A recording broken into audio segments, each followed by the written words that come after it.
That is actually not a bad idea, Kate tells me. I'll try to suggest this to Diane whenever the subject will come up. Maybe we can work something out.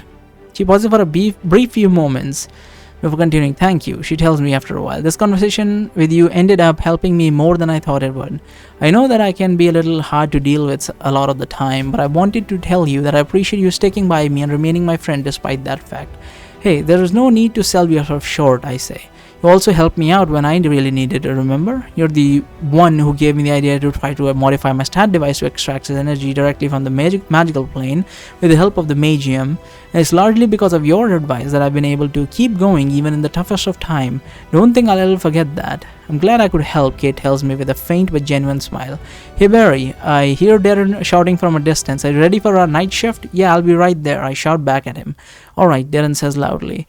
While you're getting ready, I'll go ask Hardrick if he'll loan us his card of deck of cards. I'll meet you there. Sounds like a plan, I shout, and then I turn to Kate.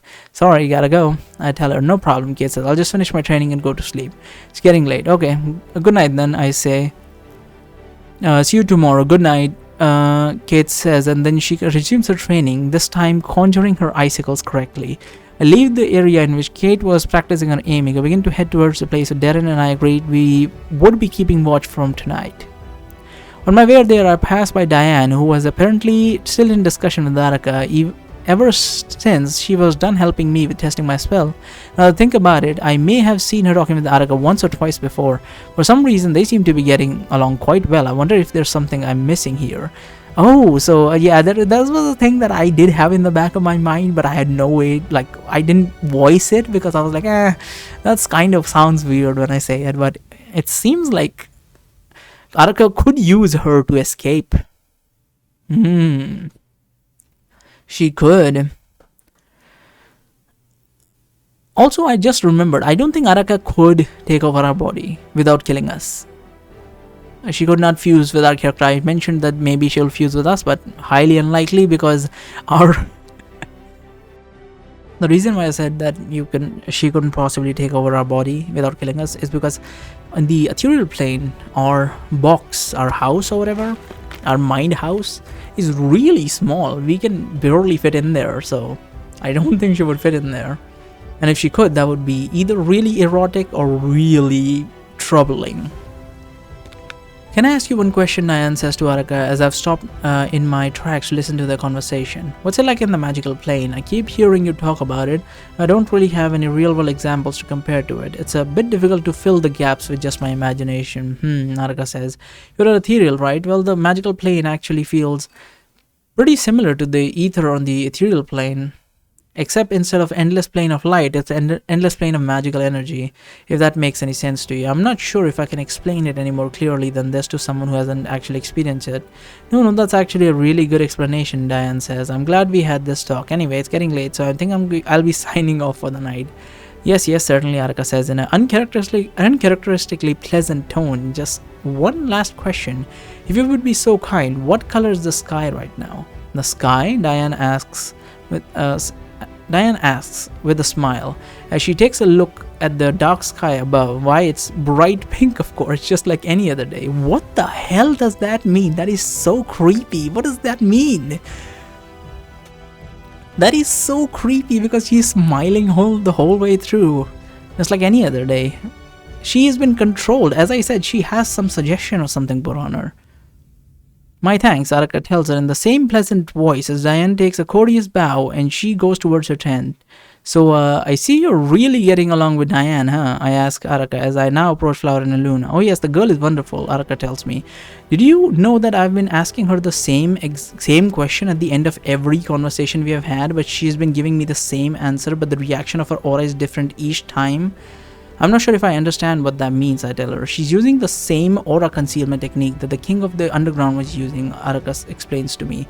I think she must have learned it from Meredith because all the Lassethi were using a crude version of this technique, but only Meredith and Diana are proficient enough to be on the level of the king of the underground, or maybe even greater than that. Essentially, they are controlling their aura so well that they can almost completely mask whether they're lying or not. On top of that, they also like to make their auras tremble slightly at random intervals to make it seem like they're lying even when they are telling the truth. Interesting, I say. Do you think they're all using this as a precaution in case they get interrogated by Aiden? Most likely, yes, Araka says. It's definitely a unique skill to have. I'll give them that. I wasn't really paying much attention to it because before I noticed this with the King of the Underground, but now I'm gaining more and more of an interest in it. So what were you two talking about before I came by, I say? You both seem to be enjoying yourself, really enjoying yourself. To be honest, I don't even remember what the main topic of conversation was, and probably neither does Diane. That's odd. Araka says, we're just playing a game, she and I, a game in which the objective is for me to figure out the way in which her aura concealment works, while she plays around with me and smiles confidently from a position of clear superiority. It's been a long time since I've had the pleasure of being the underdog in any game or competition involving magic, so I'm enjoying this to the fullest. Does this mean that you're not getting anywhere close to figuring it out then? I ask Araka. Oh, she will slip up eventually, I'm sure, Araka says. It's only a matter of time. I think you're delusional. If you haven't beaten her by now, you don't stand a chance. So what's your plan to win this game then? Have you tried making her lose control over her emotions? She's probably trained against that. So what's your plan to win the game then? Just wait for her to slip up? She probably has tried that, so let's not go there considering how politely they're talking to each other. So what's your plan to win this game? I already told you my plan, Araka says. I'm going to keep studying her aura whenever she talks to me, and when she makes a mistake of some kind, I'll be sure to take full advantage of it. Until then, I will remain patient. What if she doesn't make any mistakes, I ask her. Nobody's perfect, Araka says. Diane may be ethereal, but she is young and overconfident in her abilities. Also, unlike the rest of you, she saw me at my full power both in this world and in the past, thus knows that what I'm capable of. Diane also knows me as a spirit inside of an amulet, but she might be aware of who I am in theory, but she's clearly not taking me seriously. At one point, she's bound to let her guard down around me, and that is when I will win. Right, I say. I'll guess I'll be off to my night shift then later. That bright pink thing is so cursed. It really is kind of creepy. Like my imagination is going all sorts of places, because I'm imagining she looked up and then looked back at Araka like full smile, and then she is bright pink, and it's like her eyes were like cosmos colored, like in One Punch Man when Garo got that god form, and then it's like stars shining in her eye, but the cosmic background is pink. Oh man, that's such a creepy image that formed in my head. Okay.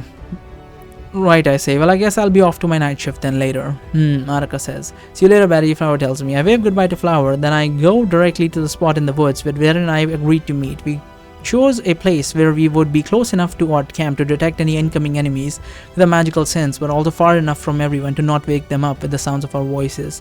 Once I get there, I see that Darren hasn't arrived yet, so I decide to lie down with my notebook against a tree to grab my notebook. I don't really want to experiment with any spell combinations so close to our camp in case there are any accidents, so maybe I should work on a spell that is little more harmless. About 20 minutes later, Darren finally makes his way to our meeting spot. He excuses himself for being late, saying that Hardrick has insisted he played one more short game of Medzek with him before giving him the cards. So what have you been doing while waiting for me? Darren says. These takes look at my notebook. Researching another spell? Yes, I've been trying to remember how to cast the Dun's Hat. Spell that I talked about earlier today, but I can't quite remember the exact pattern of the flow of magic. I was reading up on my notes, and I was thinking of trying it out on the ethereal plane first, but to make sure that it works, but I haven't had the time to do it. So you've still got a long way to go then, Darren says. Hopefully not that long, I tell him. Maybe an hour or two at most. Alright, Darren says. Are you ready to play with some cards then? Sure thing, I say as Darren takes out the deck of cards that he's got from Hardrick and puts them on the ground next to me. Let's see what you've got.